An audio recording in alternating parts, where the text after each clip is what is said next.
Hello, my dear students. In your previous lecture, we have studied about balancing and chemical equation, and also we have seen how a physical state is represented. Okay. Today, what we are going to study? Today, we are going to study about types of chemical reaction. So let us start types of chemical reaction.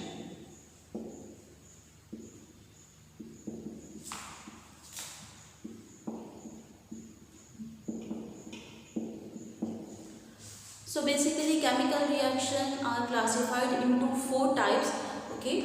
So the first one is combination reaction. Combination reaction. Second is decomposition.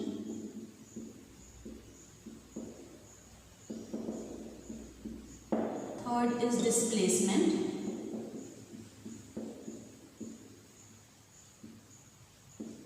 Fourth is double displacement.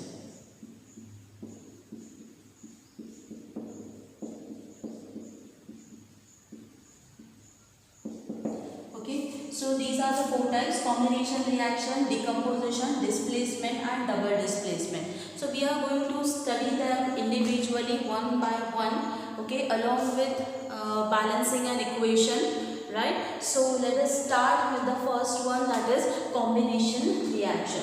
So first of all, combination means what? To combine, right? Combination का मतलब क्या होता है?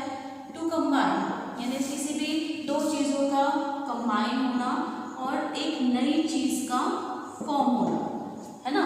एक नया product जो है वो form होना, उसे हम कहते हैं combination reaction. Okay, so for an example over here, if A is combining with B, it will give you AB.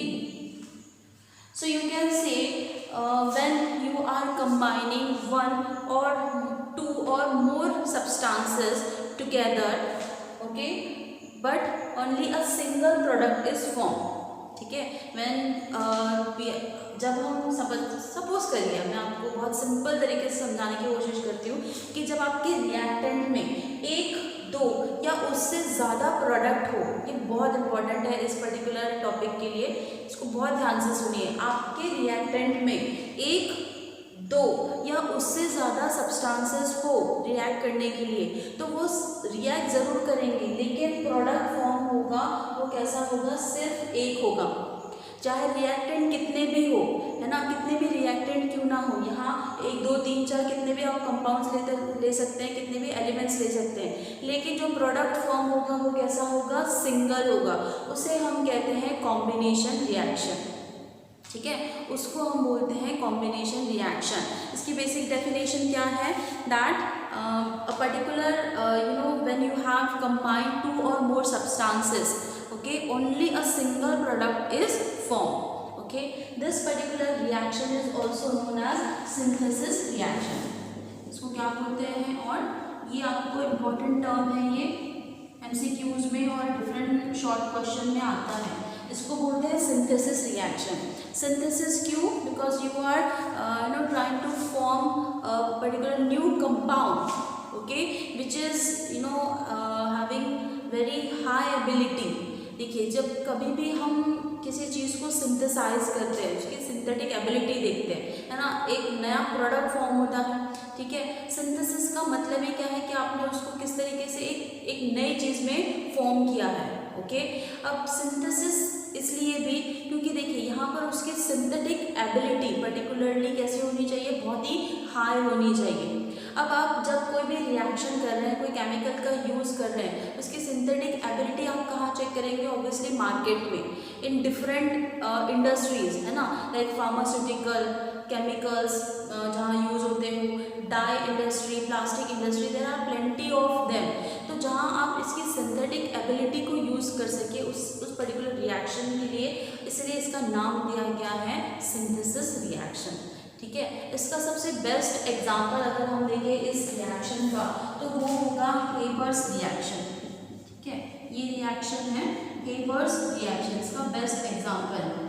अब हेबर्स रिएक्शन में होता क्या है? यहाँ पर die nitrogen is combining, okay. Dinitrogen is combining with hydrogen to give you what, 2 moles of ammonia. So Haber's reaction is what, where dinitrogen is combining with hydrogen to give you 2 moles of ammonia. Now this is not balanced, तो इसको balance कर लेंगे हम. अब ये balance हो गई है, ठीक है. तो यहाँ पर nitrogen, dinitrogen is combining with hydrogen to give you what, ammonia. And this 2 mole of ammonia is nothing but, this reaction is nothing but Haber's reaction.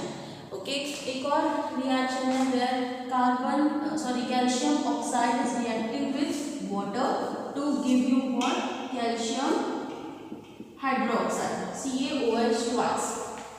Okay, now here a lot of energy, lot of heat is liberated. देखिए इस तरफ है ना, यहाँ पर बहुत सारी heat energy जो है वो लिबरेट होती है. सेम कॉम्बिनेशन रिएक्शन में आप यहाँ पर, अब यहाँ देखिए आप इसको सॉलिड, इसको लिक्विड, और यहाँ पर ये सॉलिड है.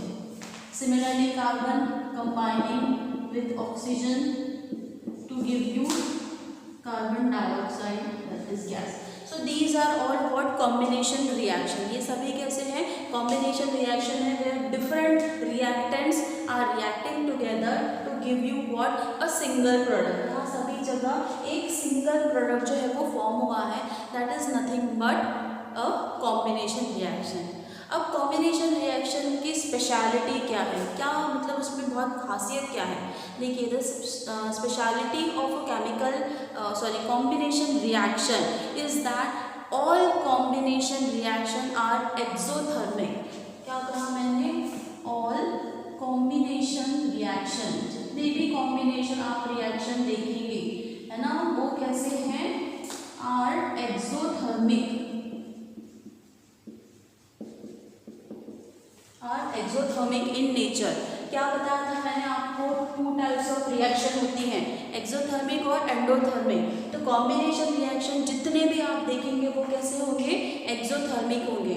एक्सोथर्मिक होने का मतलब क्या है कि a lot of energy is liberated, a lot of heat is liberated, है ना, बहुत सारी एनर्जी रिलीज हुई है, बहुत सारी हीट जो है वो रिलीज हुई है इन पर्टिकुलर रिएक्शन में, उसे हम कहते हैं क्या, एक्सोथर्मिक रिएक्शन. ठीक है, तो सारे केमिकल रिएक्शन, सारे कॉम्बिनेशन रिएक्शंस ये क्या है, एक्सोथर्मिक होते हैं. ठीक है, अगर आप भूल गए हो तो मैं वापस से आपको याद दिला सकती हूँ कि एंडोथर्मिक क्या है. ठीक है, इसको थोड़ा सा पढ़ लेते हैं हम. देखिए एंडोथर्मिक बताया था मैंने और एक्सोथर्मिक, है ना. एंडोथर्मिक रिएक्शन क्या होता है, देखिए the reaction or the chemical reaction, I would say chemical reaction which is accompanied by absorbing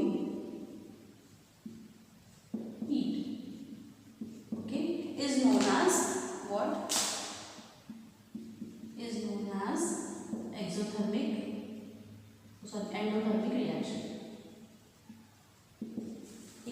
तो ऐसी केमिकल रिएक्शन जिसमें क्या होता है, एब्जॉर्प्शन ऑफ हीट होता है, उसे हम कहते हैं एंडोथर्मिक रिएक्शन.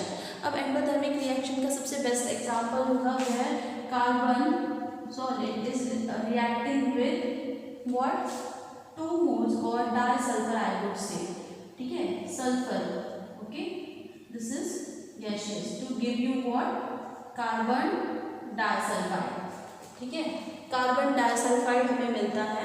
तो यहाँ ये क्या है, ये यहाँ पर बहुत सारी हीट जो है वो एब्जॉर्ब होती है इस रिएक्शन में, इसलिए ये रिएक्शन कैसी है, एंडोथर्मिक. एंडोथर्मिक जब भी आप ये वर्ड सुनेंगे आप समझ जाइए कि यहाँ पर हीट का एब्जॉर्प्शन होगा, हीट की रिक्वायरमेंट होगी, वो सिस्टम क्या करेगा, वो रिएक्शन क्या करेगा, हीट एब्जॉर्ब करेगा to give the final product. Now on the other hand exothermic. Exothermic क्या है, the chemical reaction, the chemical reaction which is accompanied by the release of energy. यहाँ फिर आप उसको हीट बोल सकते हैं। हीट इज नोन एज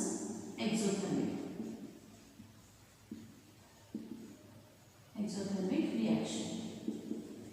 ठीक है, तो यहाँ पर क्या हो रहा है, देयर इज रिलीज ऑफ, अब चाहे आप उसको लिबरेशन बोलिए, चाहे आप उसको रिलीज बोलिए, ठीक है, यहाँ पर बहुत सारी ऐसी रिएक्शंस हैं जो एंडोथर्मिक है ना। तो मैंने आपको स्टार्टिंग में एक एग्जांपल दिया था, where magnesium is combining, okay, magnesium is combining. अब यहाँ देखिए मैं इसकी फिजिकल स्टेट भी लिख रही हूँ, तो कि आप भी उसी तरीके से आपको फॉलो करना है। Magnesium combined with oxygen to give you magnesium oxide, okay, here 2 now the equation is balance, okay. तो यहाँ ये मैग्नीशियम ऑक्साइड मैंने आपको स्टार्टिंग में ही बताया था, और अभी कुछ समय पहले जब हमने रिएक्शन भी पढ़े थे, है ना, तब भी मैंने आपसे कहा था कि ये रिएक्शन में एक डार्जलिंग फ्लेम निकलती है। आप जैसे ही मतलब मैग्नीशियम को ऑक्सीजन के कांटेक्ट में लाते हैं, एक बहुत ही फायरिंग सा डार्जलिंग फ्लेम हमें दिखता है। तो यहाँ उस फ्लेम का इंडिकेशन ही यही है कि ये रिएक्शन में कैसे बहुत सारी हीट जो है वो लिबरेट हो रही है। बहुत सारी हीट लिबरेट होने का मतलब क्या है कि वो रिएक्शन कैसी है, एंडोथर्मिक है, सॉरी एक्सोथर्मिक है, ठीक है। एंडोथर्मिक में उसका उल्टा एब्जॉर्प्शन ऑफ हीट है। तो इस रिएक्शन में भी वो डार्जलिंग फ्लेम है, showing you what, that there is a liberation of lot of heat, ठीक है। यहाँ पर बहुत सारी हीट लिबरेट हो रही है। सेम यहाँ पर ये एग्जाम्पल देखिए, where calcium oxide is combining with water to give you calcium hydroxide. अब आपने कभी माइक्रोवेव में देखा होगा कि कोई पुडिंग बनाते वक्त जो आपके मेलानिन या फिर माइक्रोवेव सेफ यूटेंसिल्स होते हैं उसको आप बेक करने के पहले एक ट्रे में वाटर बाथ रखते हैं, है ना, पानी रखते हैं, ताकि अगर एक्सट्रीम अमाउंट ऑफ हीट हो तो वाटर क्या करे, उसको एब्जॉर्ब करे, हीट जो है वो मेंटेन करे। Same is happening with this reaction, here in this reaction a lot of energy is liberated. जब ये रिएक्शन होता है, जब वाटर बाथ दिया जाता है ना, तो उस वाटर बाथ में बहुत ज़्यादा एक्सप्लोजन हमें देखने मिलता है। वो बहुत ज़्यादा जो वाटर है इट स्टार्ट्स बॉइलिंग। क्यों बॉयल होना स्टार्ट होता है, क्योंकि बहुत सारी अमाउंट में हीट जो है वो लिबरेट होती है जब कैल्शियम ऑक्साइड में हम वाटर को मिलाते हैं, ठीक है। तो वो एनर्जी को, उस हीट को मेंटेन करने के लिए हमें वो वाटर को जो है उस वहाँ पर रखना पड़ता है। अब देखिए अगर आप नहीं रखेंगे तो क्या होगा, इट विल एक्सप्लोड, है ना। इतनी हीट क्या करेगी, उस चीज़ को एक्सप्लोड करने में हेल्प करेगी। तो उस हीट को मेंटेन करने के लिए हम वाटर को जो है एज एन क्या करते हैं, टू मेंटेन द हीट, हम वहाँ पर वाटर बाथ का यूज़ करते हैं कि ताकि वो हीट क्या हो, वाटर एब्जॉर्ब करे एंड इट स्टार्ट्स बॉइलिंग। तो ये एक बहुत अच्छा एग्जांपल है किसका, एक्सोथर्मिक रिएक्शन का, ठीक है। तो ये बहुत इंपॉर्टेंट है बेटा।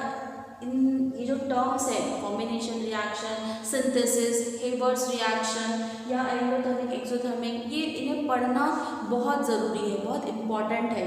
अगर आपको कभी भी इन दोनों के टर्म्स में कन्फ्यूजन होना तो एक सिंपल सा चीज़ ध्यान रखिए कि एक्सोथर्मिक रिएक्शन जो है ना, ये रिएक्शन फॉर्म करता है जब बहुत स्ट्रॉन्ग बॉन्ड हो। सपोज